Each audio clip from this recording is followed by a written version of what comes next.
Wooded roads and pathways and a small beach at Smelt Pond made Camp Nekon in Kingston the perfect spot to go on the local scene to learn about land conservation and watching and identifying native birds. I'm Matt Penella, Conservation Agent for the town of Kingston. I'm Mike Perin, I'm the Assistant Conservation Agent for the town of Kingston. And we're here today at Camp Nekon. This is a great conservation area in the south of Kingston. It's about 250 acres running between Rabbith Road and Monks Hill Road. So today we'll be taking a walk around Camp Nekon, pointing out some really great parts of the ecosystem here. It consists of a lot of coastal plains pine barrens, which is a globally rare ecosystem, and some birds that go along with that ecosystem. So we'll see a good mix of migrants, which are birds that are coming up from the south. A lot of them came about 2 weeks ago, and you're either just passing through the area or setting up shop, establishing territory and finding mates. But also we have birds that hang around year-round here. So we'll just kind of point those out. We'll do a lot of birding by ear. Birds are oftentimes hard to find this time of year. And we'll talk a bit about mnemonics, which are ways to remember bird songs, phrases, and rhythms. All right, let's go for a walk.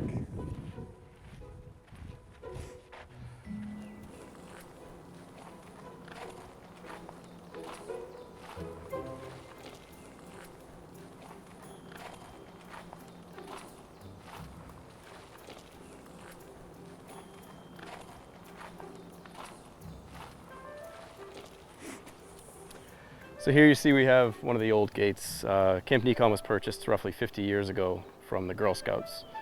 And in that 50 years, the property was wide open and a lot of people were driving around in there. Off-road vehicles, jeeps, trucks, causing a lot of erosion. You'll see a little bit as we go through there where there's a lot of rutting and puddling. And we have vernal pools that were filling up with sediment. When I started working here, one of my first goals was to curb that. We were able to hire a welder to extend this gate right here so that it would lock again and install 2 more gates on 2 of the main access roads. And the reason for gating as opposed to blocking it off is to make sure the fire department can get in. This is an area where fire risk is concerning. So we were able to get this area gated off now. We're working hard to block off any side entrances and just keep people from using the property for the wrong reasons.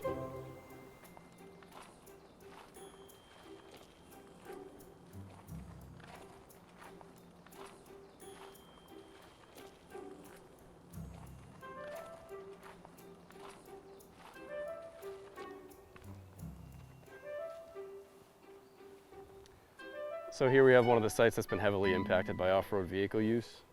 You can see there's a fire pit down the bottom of the hill, and there's an area where people were driving, probably Jeeps, trucks, and ATVs all the way up the sides of the hill and coming down the middle or vice versa. And you can see there's about 4 or 5 feet of erosion on that cut, and all the sand has come down the hill right here. And what's happening is sediment from there and contaminants from the fire pit area are now running over to here, which is Rocky Pond. Rocky Pond is what they call an Atlantic coastal plain pond. And that's a globally rare habitat type. It's not really found many other places on Earth. And you have rare plants and animals that use that habitat type that are now going to be affected by sediment and contaminants filling this pond.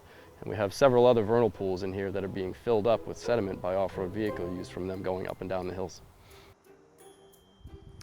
Yeah, so a couple of the bird species that we'll talk about today are pine warbler as well as the Ovenbird. These are 2 different species of wood warblers, and they really rely on these pine forests. So without these pine forests, these birds traveling back up to Massachusetts from Central and South America wouldn't have a place to nest, they wouldn't have a place to set up territory.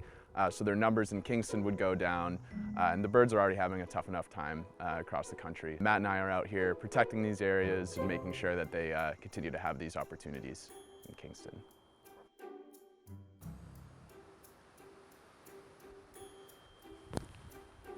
So while we were walking here, we saw a bright orange and black bird fly over. I knew that as the Baltimore Oriole. The Baltimore Oriole gives out a really sing-songy, whistly, chattery song. And when we looked up, we actually saw a female go into the tops of the trees with a little bit of string in her beak, probably some bark or something like that, and building a nest. So we had the great opportunity to see a female Baltimore Oriole making a nest around here.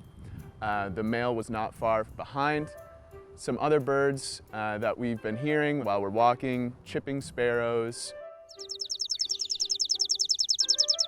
is the eastern towhee.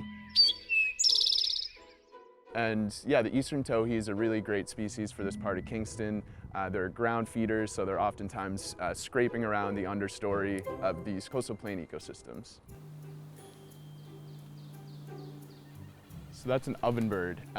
People call it the excited student bird. It says teacher, teacher, teacher, teacher, teacher, teacher, teacher, teacher, teacher, teacher, teacher. That parabolic trill, so it starts low, gains higher, and then comes back lower again. That's a pine warbler. One of our first migrants to show up in Massachusetts. They'll set up shop here all summer. We have a tufted titmouse saying, Peter, Peter, Peter. And that's a really common backyard bird that you can find at a lot of bird feeders and find them year round as well. So we're here at one of the vernal pools at Camp Nekon, one that we actually surveyed recently that passes all the qualifications to be a certified vernal pool because we were able to find breeding evidence of spotted salamander and wood frog in here. And what vernal pools are, they're confined basins that fill up with water that typically dry out during some point in most years, or at least occasionally, enough that you don't have fish present or larger predatory amphibians. So they're really important features for them to be able to breed, in turn feed the whole food chain, essentially, what they call the trophic cycle. Young salamanders and frogs feed all sorts of other species up the chain. So maintaining healthy vernal pools is important for all your local ecology. One of the bird species that uses vernal pools for feeding, we have two raptor species that use it, red-shouldered hawks, as well as barred owls. Owls are everyone's favorite. The barred owl has a really fun mnemonic. It says, "Who cooks for you? Who cooks for you all?"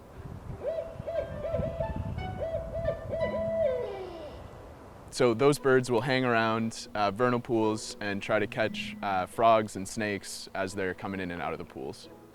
So Matt was talking about those trophic levels. We have the insects that get eaten by the amphibians that then get eaten by the birds. So if you're interested in learning more about birds, one of the great resources that I recommend to people is the Merlin Bird ID app.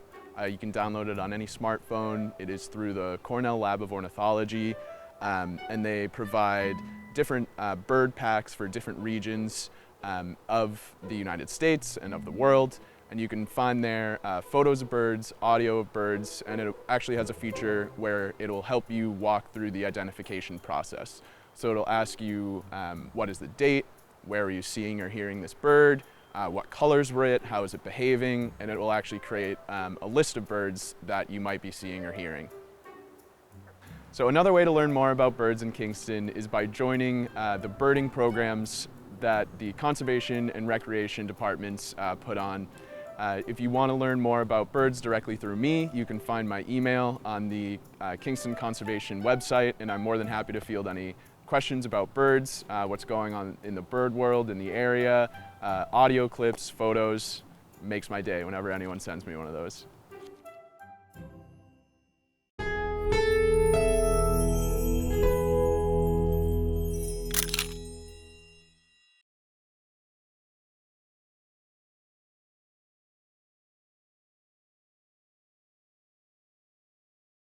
Thank you for watching. If you enjoyed this video, please hit the like and subscribe button before you go. We'll see you next time.